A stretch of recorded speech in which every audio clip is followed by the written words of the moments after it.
I'm sure you have thought to yourself, what's the meaning of life? Why am I here? Why am I alive?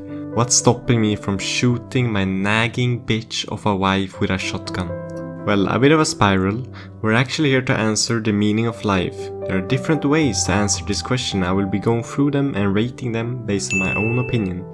Yeah, you get it. Life is meaningless. Life has no meaning, and everything you think has value was just made up. Money or relationships are pointless, and in the end, nothing really matters.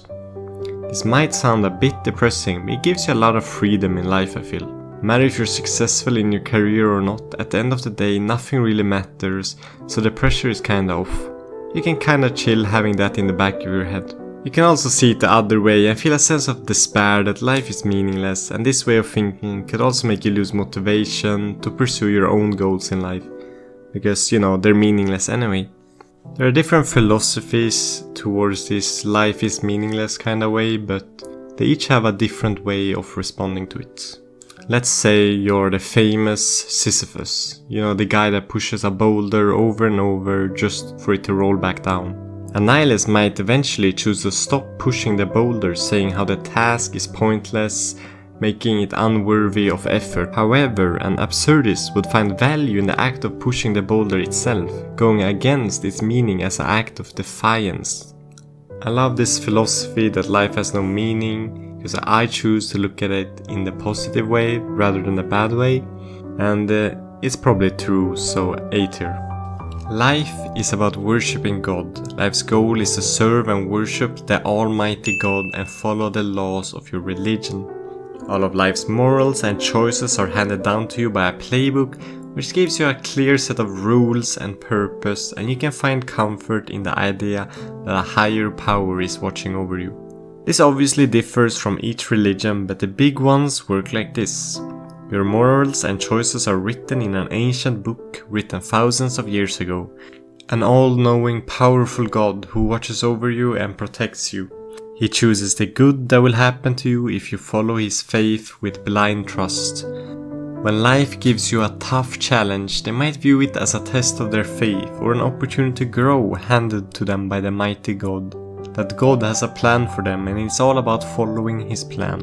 This will result in great rewards in life and in the afterlife, like ending up in heaven. This gives them comfort in difficult situations, which can help them get through tough times. This gives a clear purpose and direction, which is hard to come by.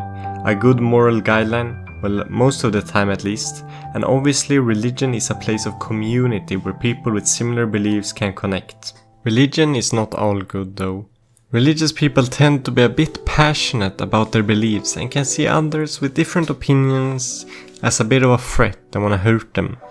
In some situations, you might feel a bit of protection from a divine will instead of taking actions for yourself. I'm not a religious person, but I do think for its clear purpose, this deserves a B tier.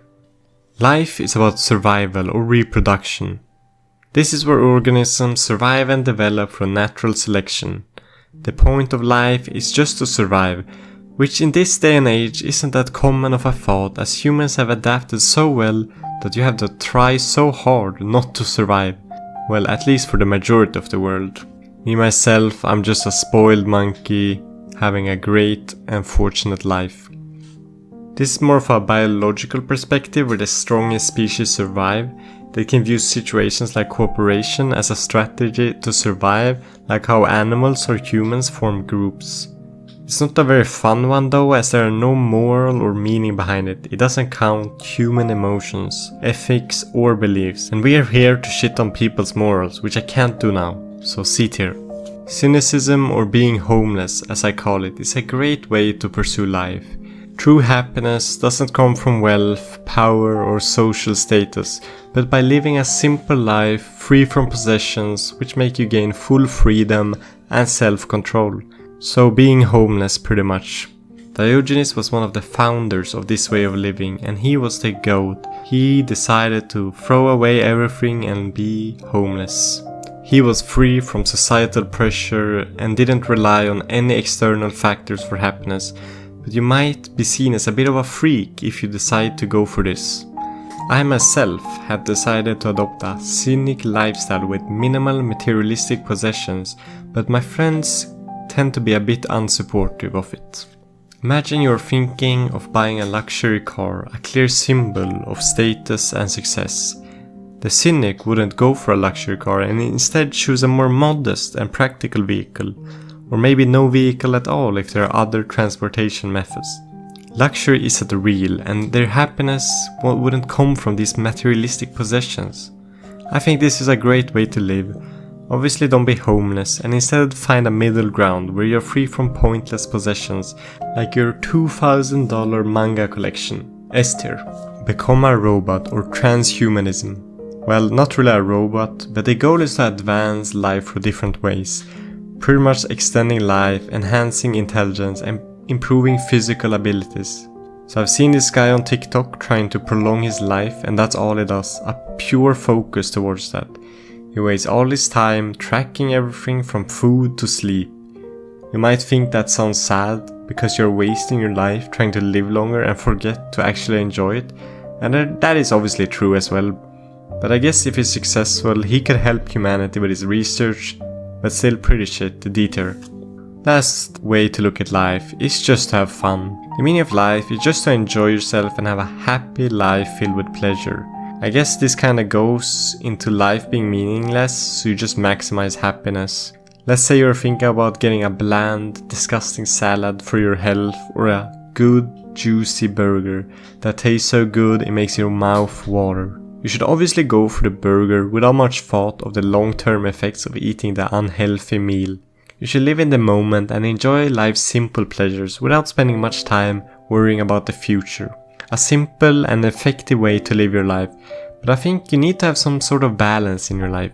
Always have a plan in the back of your mind, which makes me put this in the B tier. So this is the final list. Obviously there are endless possibilities to live your life and I can't include them all. At the end of the day, you make up your own life, and maybe you could tell me your own view on life in the comments after you subscribe first, because otherwise I will be very angry. Thanks for watching.